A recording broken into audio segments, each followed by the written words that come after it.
All right, it's the rundown. Monday, January 16th, remote edition. Me, Nick, Kenjac, little playoff football recap. Great weekend of football, guys. Yeah, All five games, I feel like, maybe the exception of the Seahawks game, but mostly delivered. And just a great weekend of football. Great weekend to watch some sports. even the first half of that Seahawks game. So Yeah. we were lucky. I was expecting to see a lot of blowouts. So they were all within. Were they all within one? Besides that one. Within a score at least, except for that But one. yeah, within one possession. Yeah, yeah. All right, let's start with Saturday. Kenjac, your Chargers with just really an epic collapse. Up 27-0 in the first half, lose 31-30. Brandon Staley still having a job today is asinine. And I will note that not only that, but like all the rumblings are that he's absolutely keeping his job. And that doesn't mean there won't be other changes. Like Joe Lombardi, their OC, is probably going to get fired and they'll bring in someone else because he was abysmal in that second half. He had no clue what to do. And like was calling fucking jet sweeps on 3rd and inches. Like dude is doing some of the dumbest shit I've ever seen in my life. But yeah, Dude, even last week getting Mike Williams hurt, wasn't that a meaningless game anyway? Absolutely meaningless game. Seed was already locked in at that point. It was like brutal. With Sean Payton available, dude, like this, like you feel like the Chargers would be the number one landing spot. They have a franchise quarterback. They have a lot of really good skill positions. Like that would probably be his choice. And if you're like you keep Staley around for one more year, you're losing Sean Payton, which sucks. Yeah, I will note though, like he's not going to the Chargers. He probably wants to really bad, but like there's a twofold thing where like the Spanos family hasn't spent more than like $4 million on a coach ever, and Sean Payton's like his like floor of his contract is going to be 4 years, I think $100 million. He was getting 5 years, $100 million. Miami offered him that this last offseason, and he didn't get it, obviously, because Bill Belichick blew all their shit up with that, releasing that, or basically making that text to Brian Flores. So the Chargers aren't going to pay for that. Spanos family's too cheap, and they're not going to give up a first round pick for him either. So it's not going to happen. Some fans want it, and a lot of other outside fans think it's going to happen. It's never going to happen, not in a million years. I mean, even last year, Brandon Staley basically elected to not make the playoffs. That was like the Sunday night game where his Chargers Raiders, and if they just tied, they would both make it, and the Raiders were content on running the clock out, and he called it for some reason. He basically said, playoffs, no thanks. How about you guys just go kick a field goal and eliminate us? He's so stupid. He's made like it. He's such a weird coach to evaluate because like he comes out of nowhere and makes like really great defensive game plans, like versus Miami, right? Like fucking Tua had 3 for 17 in the first half or whatever, throttled them. Other teams in the last half of the year throttled them. But then like his personnel decisions with Mike Williams and like last year he did the same kind of bullshit too. Like he would bring 3 quarterbacks into one every game and no one could understand why. It just does weird shit like that. But he's a good defensive game planner. It's just shouldn't be in control of personnel. I can't remember a charm wearing off of a coach faster, because I remember you were like infatuated with him, talking about how big his balls were going for it on 4th down all the time. But boy, has that just gone awry. Yeah, and like last year with the 4th down stuff, I was all for it because like their defense, like this year was bad, but last year was atrocious. And like if your defense can't stop shit, always go for it on 4th down. You know what I mean? Like you'll stay in the game at least, and like if you don't have to depend on them. But this year it's just been it's been rough, and they've been injured a lot, so he's probably safe, but still. This might be a take. I wouldn't like Herbert could 1 out. I think he's too nice to 1 out. He's way too nice to 1 out. Yeah. He's way too nice and like singular minded on football. He's not like in a situation either like Lamar or whatever where it's like you've been disrespected by the team. Like they've done everything they can to accommodate Justin Herbert. You know what I mean? I'm curious where he goes though, Lamar, if he's like a jet. Yeah. Well, if I had to guess, it would be, I think, Jimmy G, then Carr, then Lamar would be my guesses for the Jets next year. Yeah. Okay. I think Lamar is back in Baltimore. Oh, I don't. I think that ship has sailed. Especially after all this. Him not going to the game last night is telling. Tua didn't go to the game either, did he? His brain was in his mush. I wouldn't go to the game either if I was him. Yeah. Yeah, it's like a bowl of cottage cheese in a skull. Like he should honestly. Again, I don't mean this in a mean way. He should retire. Yeah. It's reminiscent of the Luke Kuechly for Panthers. He did the right thing. The other story from that Jags Chargers game is Tony Dungy and Al Michaels. Just one of the most boring calls of all time, and that would kill me specifically more as a Jaguars fan, I guess, than a Chargers fan. But I like Joe Buck. I think Joe Buck gets too much hate. But I was watching Giants Patriots Super Bowl 42 highlights recently, and he called that game like it was like a preseason game. I was stunned at how low energy. I hate when like the announcer is supposed to be like the soundtrack of the game. Just, go with the highs, go with the lows. You can let the game speak for itself, but to not, I don't know, give that game the epic call that it deserved. I know he gave us "Do You Believe in Miracles," but Al Mike, I mean, what, he just checked out at this point? And Tony Dungy just not fit for the booth. It's the biggest not at all for comeback of all time, and they were just like asleep at the wheel. It's crazy. The game-winning field goal, they didn't make a peep. Yeah. They were just like, there's a flag down. I'm not sure what happened here. It's like, dude, they're walking off. Like they just won a playoff game at the biggest comeback of all time. And then you see the call yesterday for that like 98-yard fumble recovery touchdown, and that was it was amazing. Yeah, it was so fucking cool. Yeah, and it would definitely suck as a Jaguars fan. It was almost a little relieving not having the announcers like screaming in your face like after all that. So I guess it kind of lessened the blow for me. But if I was a Jags fan, I'd be livid. Like, I mean, knowing Al Michaels, he might have just had the Chargers heavy in the game. Yeah. And he just was like, I can't in good faith call this hyped up. Brandon Staley should be fired. Other games Saturday, Seahawks, Niners. Niners close first, but just roll them. I will say Brock Purdy ended up with very good numbers. Not that good in that first half. A few errant throws. 49ers, and I'm saying this mainly because I'm now in Giants mode of trying to pick apart some of these teams. They're beatable. The 49ers, I think, are beatable. Outside of quarterback, they have the best roster top to bottom. They don't have weaknesses. But quarterback's a big one. That first half from him was like he has to show that he's Mr. Irrelevant eventually. I think. It's kind of weird, right? Because like you look at that offense with all those skill position guys and you're like, yeah, you could plug anyone in. I don't think that's necessarily true, but like I do think a majority of quarterbacks would do well if they had Deebo Samuel, Christian McCaffrey, George Kittle, like all these guys, and with that great offensive line too. But like he makes some throws where you watch them and like the announcer will suck it off. It's like, dude, he made a bad throw and like Deebo made an insane catch. Yeah. Like there's a lot of those moments in that game. But he's still like, to do that well is impressive regardless. Out of any team, I'm the most interested in what the 49ers are going to do in the offseason. Mm-hmm. Do they, trade Trey Lance? Do they roll with Purdy? What if Brady wants to go there? There's a lot of stuff that I think could Brady. happen.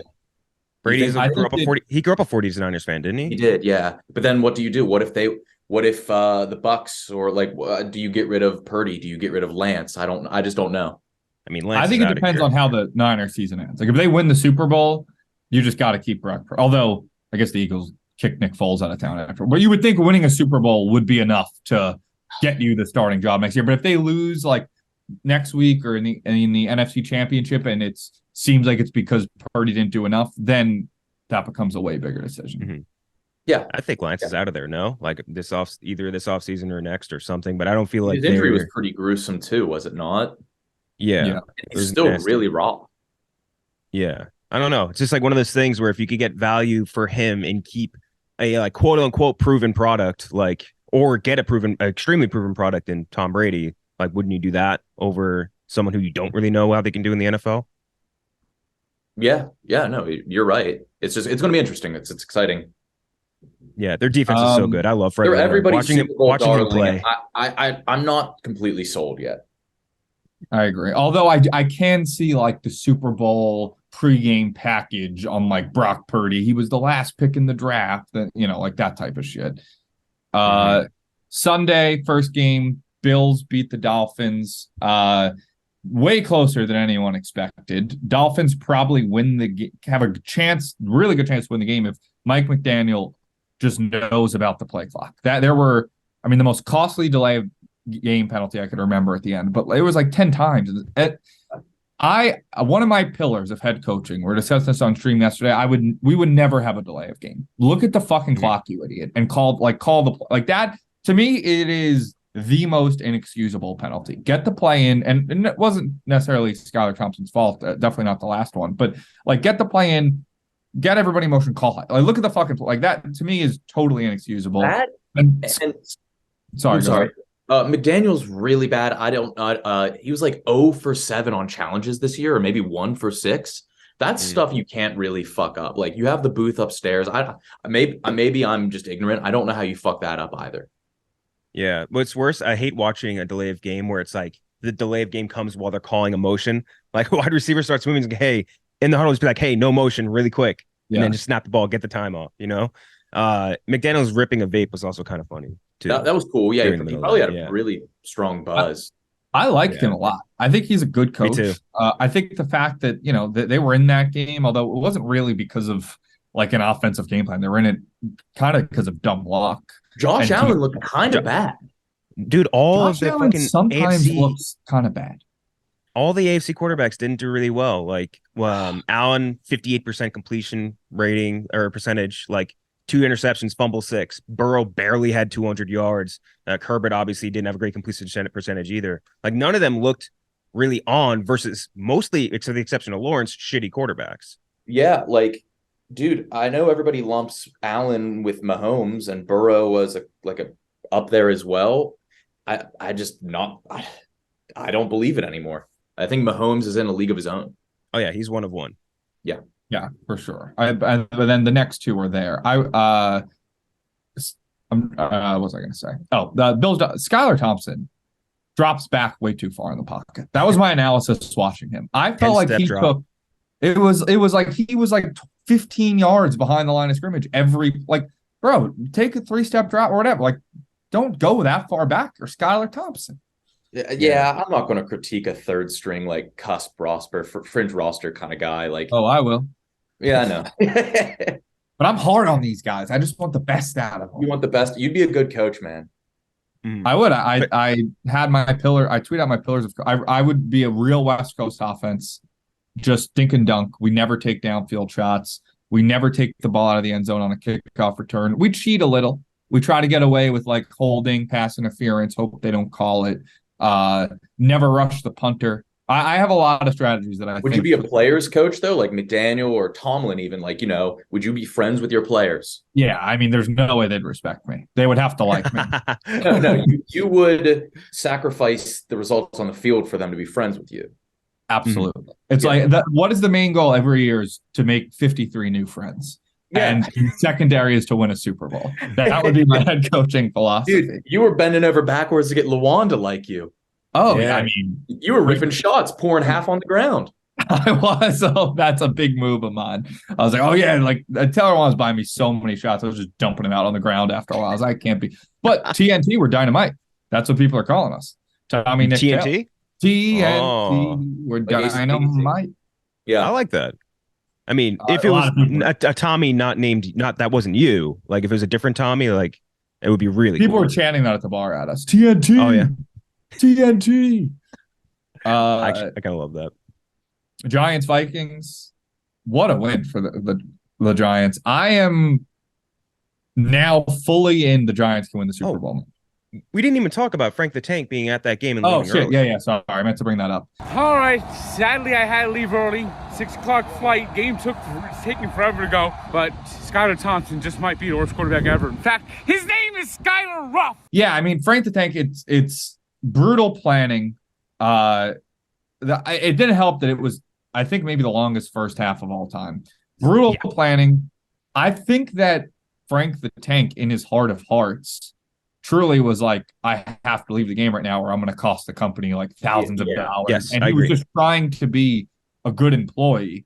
But Festooli, somebody has to just take a step back. All right, we got to just stay at this game. It's a close game. Or call anybody and be like, is it okay if I stay longer and get a different play? Shoot a text to Dave or whoever. Just be like, hey, rent a car back.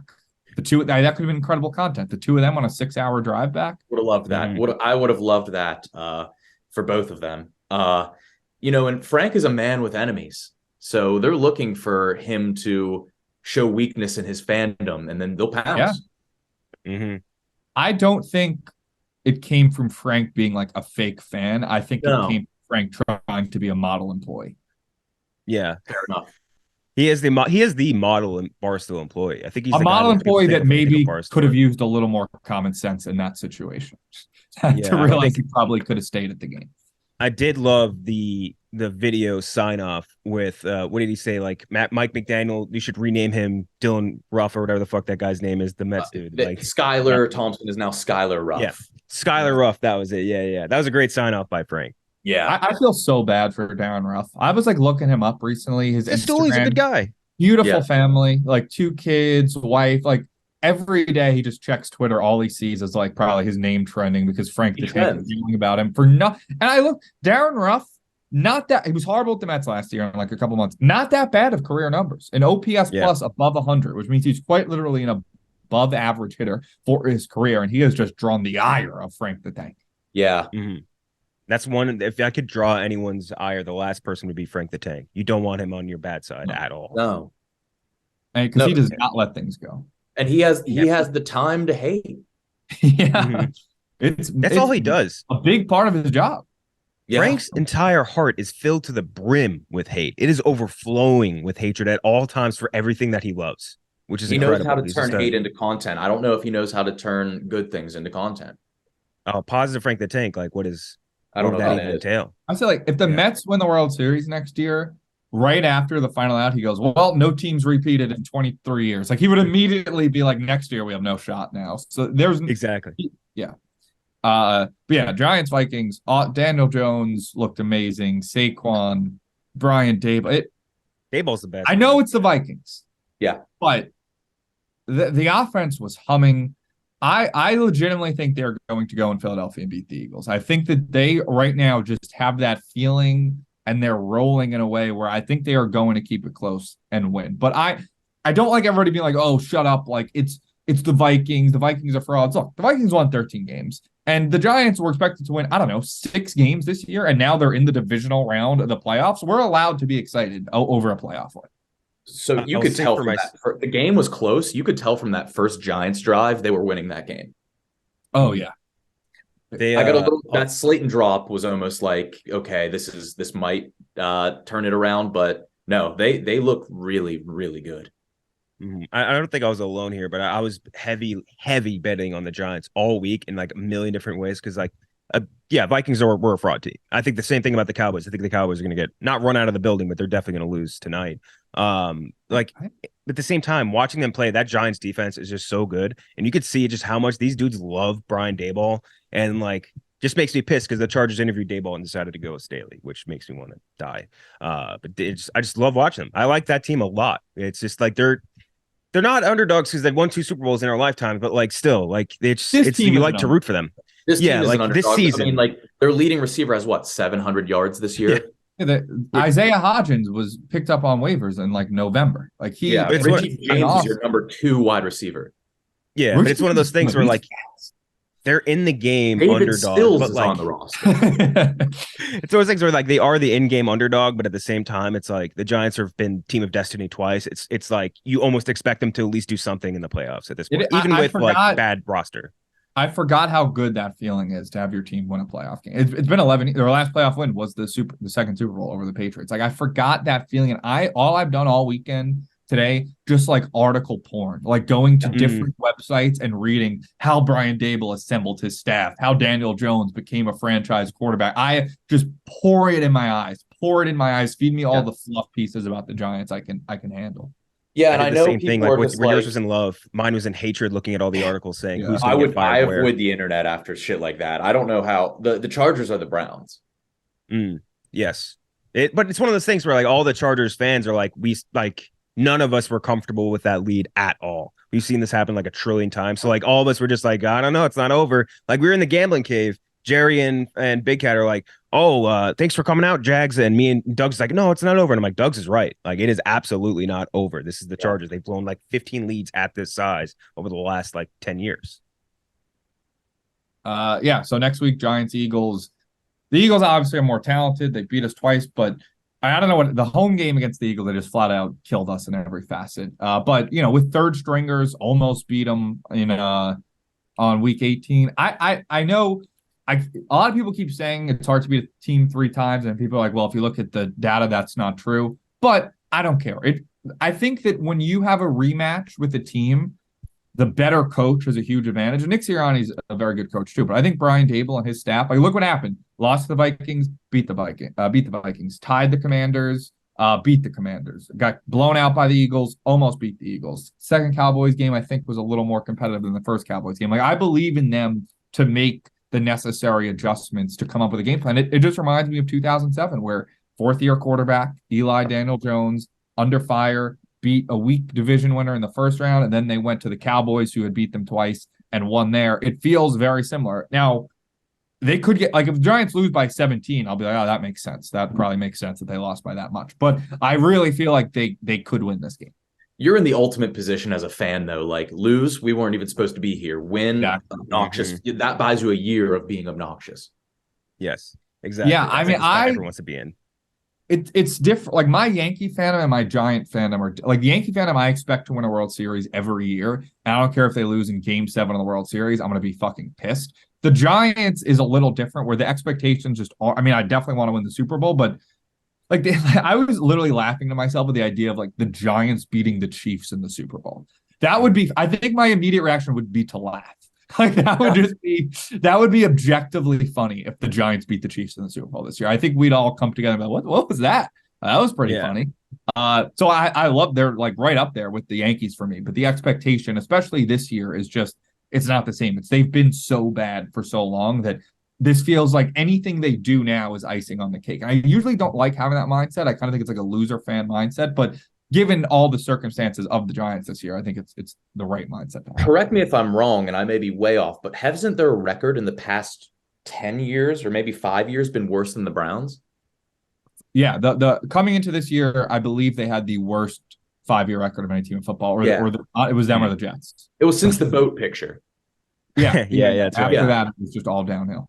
I think Sirianni is a good coach too, but like, I also wonder if they would be better if they just kept Doug Peterson. Like, Doug, he's probably coach of the year this year after reversing everything Urban did.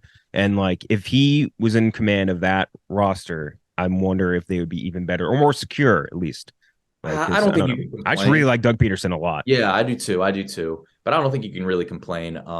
Yeah, no, definitely can't complain. The Phillies are, I mean, the Eagles are beatable. For sure. They kind of limped into they didn't limp into the playoffs, but at the end of the season showed some weakness. Granted, it was with Minshew, but I think they're a beatable team. And the Giants are like what they showed yesterday. They looked amazing. Mm-hmm. Yeah, I think Brian Daboll's really turned Daniel Jones into like Josh Allen 2.0. Like, he runs, he passes. If they play like that yesterday, they could keep it close. I don't know if Josh Allen 2.0 is maybe that's reaching a little bit. That is Josh Allen structurally. Yeah, okay. That's better. Type-esque. Yeah. That makes more. I like that more. I will say the Eagles defense is just so good. And like, if you look at the NFC teams left, like, you're gonna need a really good defense if you want to get through there, if that makes sense. Yeah. And then the night game, Bengals beat the Ravens 24-17. I had two main takes from this game. One, to me, I don't know how to really describe it. It felt very similar to watching like a vintage Brady Patriots early round playoff win, where you kind of just knew the whole time that they were going to win in the end. They had like a weird play. Like, I feel like the Patriots would always have a weird play that like everyone would be like, oh, they're so lucky. That happened with the Huntley fumble return for the touchdown. Burrow's final stat line was like not amazing, but he like just did enough to win. I don't know. That was just the vibe I had. Didn't make any mistakes. Like, he just like completion percentage, only like 200 yards, but like they're also like, people, I feel like, counted the Ravens out despite the fact that like their defense is insanely good. And they also held the Bengals in their last game of the season, I think, to like 6 offensive points. So like, it wasn't like a sure thing or anything like that by any means. The Ravens, J.K. Dobbins said they win that with Lamar. No shit.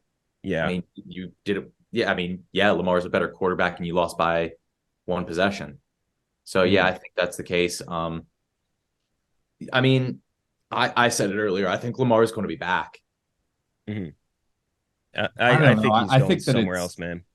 I mean, the Ravens fans hate. Oh, you mentioned J.K. Dobbins. My other take from the game is J.K. Dobbins might be my new favorite football player.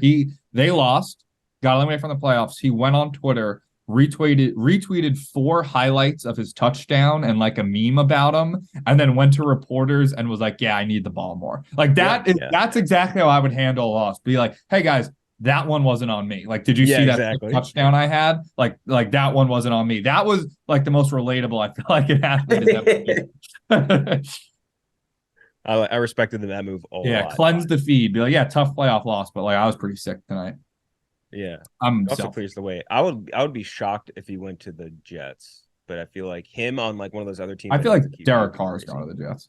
Do you think Derek Carr's going to the Jets? Derek Carr seems like the most Colts quarterback ever. They just stopgap. I think they're done with. I think they want a rookie. Yeah, but the rookie Sam Ehlinger also kind of stunk. So, or he was a rookie last year, right? Or this year? Yeah, or was it last year? He might as well have been. Sam Ehlinger was a rookie, I think, this year. But I mean, he's not like a real. He's not a real. They want like to spend capital. Yeah. For the Jets, I think like their defense and like their setup is so good. You just need someone who's not going to fuck up. And like Jimmy G, I think makes more sense there, just because you won't have to pay him as much as they would. Although Carr's contract isn't terrible, but they wouldn't have to give up picks for him. They'd be paying him like a decent contract. Phenomenal this year. Yeah, he played really well, and like just gets hurt sometimes. The Jets, it's like cliche. They are a quarterback away. Mm-hmm. They literally are. Their defense is insane. Sauce Gardner is just. But then he's another guy. Breece Hall and Garrett Wilson, like they have Elijah Moore. They're good. Yeah, that's another guy, Sauce Gardner, who is similar to J.K. Dobbins, just posting every one of his accolades on Twitter any chance he gets. I respect the hell out of that. Dude, he kept on like trying to get more Pro Bowl votes, even though he was like well in for He's like, I mean, he was maybe the best cornerback in football this year as a rookie. He was so good. That's tough to do. It's nuts. Yeah. So yeah, Bengals, Bills next week. If DeMar Hamlin leads the Bills out of the tunnel, that's going to go down as like one of the greatest sports moments ever. Mm-hmm. It'll be interesting to see. Like neither team looked great yesterday. I am very excited for that. I do not have a lean yet of where I think that game goes. Yeah, I think the Bills were already looking to next week, and they were kind of sleepwalking in the beginning. That's over now. I think they're going to go back to kind of being a force. Mm-hmm. I agree. Yeah, but there is something like Burrow just had like you just never can count him out. And I've become last year I was anti-Burrow. I mainly because I kept betting against the Bengals every week, thinking they weren't in the playoffs, thinking they weren't that good. But I think I do maintain that Joe Burrow has set himself up for if he ever loses a big game in bad fashion, he's gonna get memed. Like old Tommy with things like, hey, pretty boy, spend less time picking out your outfits and Cartier shades, and like things like that. That's what old Tommy would think. But new Tommy thinks like, all right, he does all that cool shit and then he backs it up. Like, so exactly. I don't want to be, I never hated Brady. Like, because as a Giants fan, we beat him twice. And I never understood, unless you're like a Jets fan, why you would hate Brady just for being so good. I never got that. And if Burrow's going to be the next Brady, I don't want to be one of those people. So I've decided to become pro Burrow. But I love the Bills in the story, and I'm rooting for the Bills in this game. We can all vouch for this personally. Like, the second a handsome man messes up, people pounce. Oh, yeah. Even Jimmy G. When Jimmy G starts screwing up, everyone's like, yeah, this guy's ass. You need to get someone else. You need to draft Trey Lance. You need to do whatever. Like, it's tough being pretty. He's going to get like at a neutral site, no? No, it's in Buffalo. Is it in Buffalo? Okay. Yeah, that's only Bills Chiefs would be. Only Bills Chiefs is okay. Yeah. And that would have sucked because those are two of the best like home field advantage teams ever. Like they are, Ralph Wilson and Arrowhead, like those two, or whatever Ralph Wilson's called now. Like those two stadiums are just insane for home field. Yeah. Tonight, Cowboys, Bucks. I know you're just I like the Cowboys tonight. I think Cowboys in a bloodbath. We were spoiled yesterday. What? I think we were spoiled yesterday. We're going to get a boring one tonight. I think it's going to be easily Tampa Bay. It might not be like some I don't think bloodbath in either direction, but I don't really have any faith in the Cowboys whatsoever in the playoffs. I think like the Cowboys ultimate match up well. Oh, every playoff year. As long as Dak, Tampa Bay's defense is still solid, which is asking a lot. But I think the Cowboys just top to bottom have them beat. I don't know. Yeah, there is that element of it's Tom Brady, and it's the Cowboys. Yeah. It's like it's twofold in that in my brain where it's like number one, like you're saying, it is Tom Brady, just a playoff monster, and then it's just the Cowboys who are perennial playoff losers for the last 2 decades. Tom like, Brady's I already have thinking to go with about that. Las Vegas, dude. Yeah. Think I so? think I could see this just being like whatever. This was just a lost season for the Bucs, and I think that I'm starting to think whoever wins tonight though has a real good chance to beat San Francisco. I feel like whoever wins this game could get momentum. I don't know. It's really tough with the NFC. I think at least versus actually AFC is kind of hard this year too. Shit, I don't know. It's a tough one to call, San Francisco has so much talent. especially defensively. Their defense is Yeah. just fucking monstrous, man. Yeah. So good.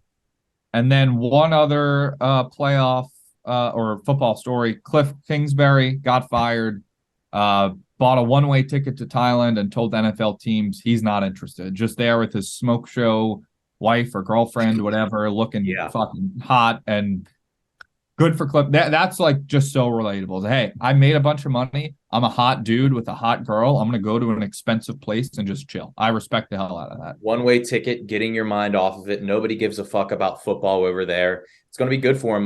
Do you think he'll coach in college? It seems like he does better there. Yeah. I mean, it's not like I'd a like to massive see sample size or anything, but still. I like to see maybe be an offensive coordinator in the NFL. Just focus on offense. I mean, although the Cardinals offense was a mess this year, but I mean he'll get another shot eventually. But Yeah. They were really Yeah, hurt this God. year. I feel bad for the Cards because they were crazy hurt. And I don't feel like necessarily bad for Kingsbury, but like they had a rough situation. They're in a weird spot because they're shopping Hopkins, aren't they? A lot of people are saying he's washed. I'd like the Giants to maybe get him this offseason. Yeah, they need somebody like that. Although, I mean, Hodgins is like the next Victor Cruz, coming out of nowhere. Richie James is fast. Slayton. So, the Giants, they're a complete football team. Anyway, before we go to the after show, I wanted to get. They didn't have a wide receiver break 1,000 yards. It's insane. Yeah, actually, I don't think Chargers didn't either. They had nobody even close. Mike like Williams. 700 I yards, guess like the yeah, max. more They're all hurt injury-related, nonstop. though. Yeah. Last year, Nick, on a rundown, it was before the first round, so this wouldn't be as impressive. But you predicted Bengals-Rams Super Bowl. I want another Nicky rundown Super Bowl prediction. Yeah, I'm going to withhold. Why would I ever do that again?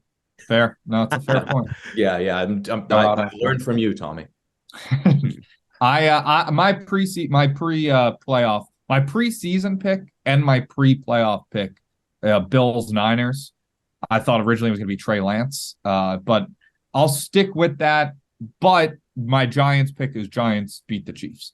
Like if the Giants make the Super Bowl, they're playing the Chiefs. If that makes sense. Otherwise, I think the Bills make it. I can picture just the uniform matchup in my mind, the graphics package. It all makes perfect sense. Yeah, It'd be beautiful. And I'll be pulling for the and Giants. after show, Donnie and White Sox Dave are headed to the Dominican Republic. Yeah, for the Dominican World Series. First time White Sox Dave has ever been out of the country. And Dave that is makes acting sense. as Donnie's translator, is he not? Yeah. That's what he said, Dave claims that he's fluent in Spanish, and there's just no way. Not a chance in the world. Fluent? There is no way. ¿Dónde está la biblioteca? Like, I just can't picture it in my mind. Like he could have proven it a million times over because he speaks for a living every single day, which is amazing in its own right. Yes. But he tries to speak for a living every day. Yeah. There's no way. Dave doesn't know one language. It's very true. I don't know how he would even have a grasp of Spanish. It really feels like it's going to be like straight out of a comedy movie where White Sox Dave is like, "Oh, I'll handle the translating," and then they're like sex trafficked. Like, "Oh, I thought you said this. I thought I said this." Of all the stuff Donnie's done, Iraq, Saddam Hussein's mansion, this is the most dangerous. Yeah. Yes. Having uncharted waters. Yeah. I'm almost mad at Donnie for making White Sox Dave leave the country because he's a guy that should never leave the United States. Like, that's a guy who should die, and like he never left either like the states he visited. That's it. White Sox Dave is a big born in town, raised, die town. Yes, exactly. That's why I'm almost upset by this. I don't want world traveler White Sox Dave. I like that he's an me. anomaly, and I hope like this world traveling he feigns like he's cultured now. I like White Sox Dave. I think when White Sox Dave is at his most confident is when I think he's the funniest person at the company. That's very true. Yeah. Like we need another John Cusack moment in the Dominican. Yeah. Him arguing with someone. The greatest comedy writers in the world can't script some of White Sox Dave's antics when he's in full force. That's insane. the head of steam. And going. sorry. Lastly, so Saturday I couldn't make it, but Nick, I know you and Taylor went to the bathhouse. Did you guys talk? Did he talk about me at all? Like, did he mention me? Like, did he say he had a good time with me on Friday? You know, we were in the bathhouse for 5 hours, Tommy, and What? yeah, the conversations you have stay there. They stay within those dingy, hallowed walls. So, like, did he say like, "Oh God, I had such a fucking sick time with Smokes last night"? So he and I, we went and grabbed dinner afterwards too, and you know, the I can't even. We had so many conversations. They're all right. That's the rundown. Yeah. See you guys tomorrow.